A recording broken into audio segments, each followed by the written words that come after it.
오늘의 말씀은 히브리서 10장 11절부터 25절 말씀입니다. 할렐루야.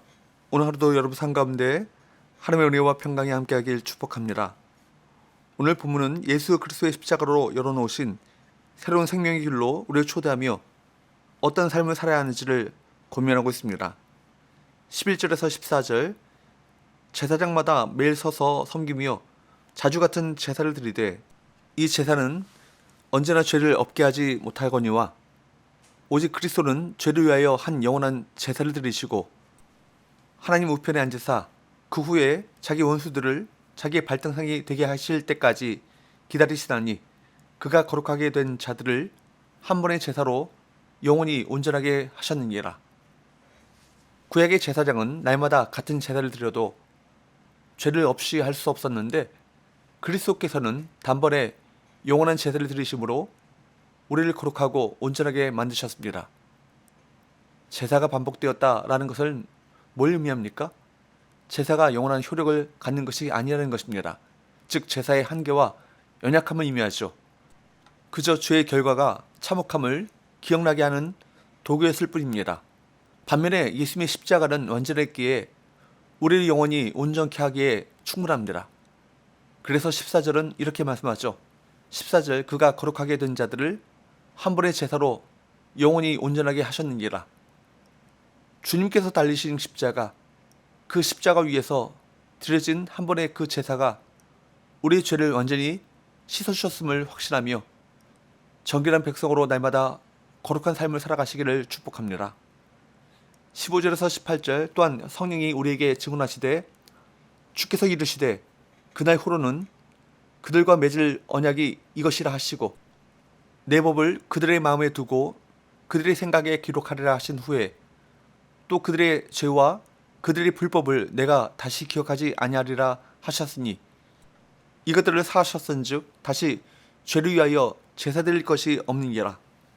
성령이 증언하시고 주님께서 새 언약으로 약속하시기를 그리스도를 믿는 사람들에게 율법을 마음에 심고 생각에 새김으로 그들의 죄를 기억하지 않겠다고 하십니다. 그래서 속죄를 위한 더 이상의 희생 제사가 필요 없게 되었습니다. 이제 우리가 따라야 할 법은 어떤 법입니까?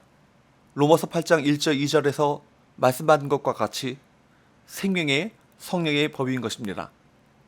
로마서 8장 1절 2절, 그러므로 이제 그리스도 예수 안에 있는 자에게는 결코 정죄함이 없나니 이는 그리스도 예수 안에 있는 생명의 성령의 법이 죄와 사망의 법에서 너를 해방하였습니다.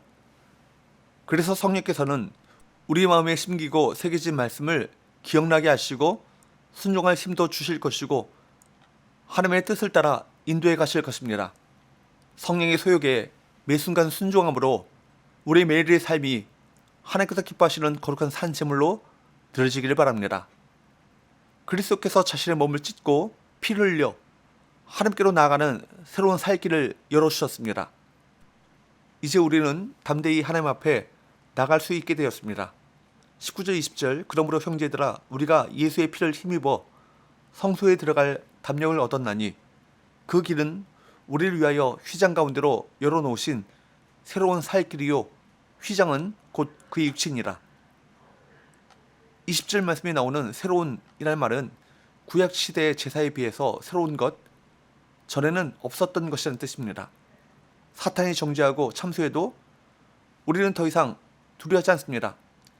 새 언약의 대제사장 대신 예수님이 마련하신 새로운 생명의 길로 날마다 나아가 하나님과 친밀한 교제 안에 거하시는 저와 여러분 되시기를 축복합니다. 그래서 히브리서 저자는 그리스도께서 하나님의 집을 다스리시니 확고한 믿음을 가지고 참된 마음으로 하나님께 나아가자고 초청합니다. 21절 22절, 또 하나님의 집 다스리는 큰 제사장이 계시며 우리가 마음의 뿌림을 받아 악한 양심으로부터 벗어나고 몸은 맑은 물로 씻음을 받았으니 참 마음과 온전한 믿음으로 하나님께 나아가자. 성도는 예수님에 의해서 그 마음에는 피뿌림을 받고 몸은 맑은 물로 씻었기에 정결한 자만 들어가는 성소에 들어갈 수 있는 것입니다.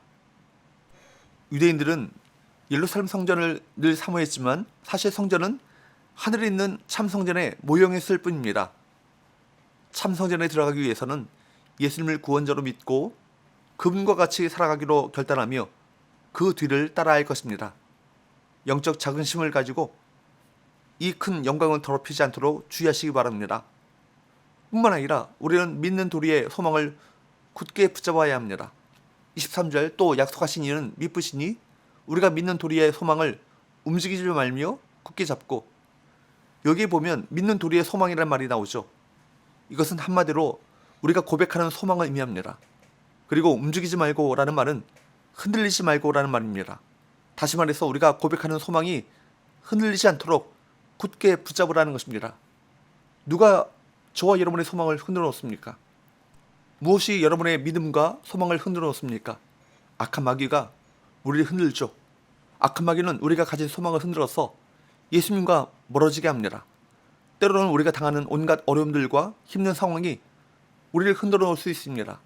오랜 질병이, 또 기도하고 또 기도해도 응답되지 않는 삶의 문제가 우리 소망을 흔들 수도 있습니다. 때로는 주변 사람들의 말이 우리 믿음과 소망을 흔들어 놓을 수 있습니다. 그러나 그런 사람들의 말에 흔들리지 말고 우리가 믿는 도리의 소망을 끝까지 붙잡아야 합니다.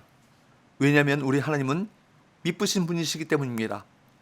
우리 시선을 하나님께로 향하고 그분만을 바라보시기 바랍니다. 만약 우리가 미쁘신 하나님께 우리의 시선을 고정한다면 그 어떤 것들도 우리 소망을 흔들 수 없을 것입니다. 주님을 바라는 것이 성도의 능력이고 힘입니다. 그래서 이사야 선자는 오직 여호와를 앙망하는 자는 새 힘을 얻으리니 라고 말씀하고 있습니다. 이 세상에서 힘을 얻는 방법은 미쁘신 하나님을 바라보는 것입니다. 그러므로 누가 뭐라고 해도 미쁘신 하나님만 바라보고 우리가 고백하는 소망을 굳게 붙잡게 되길 바랍니다.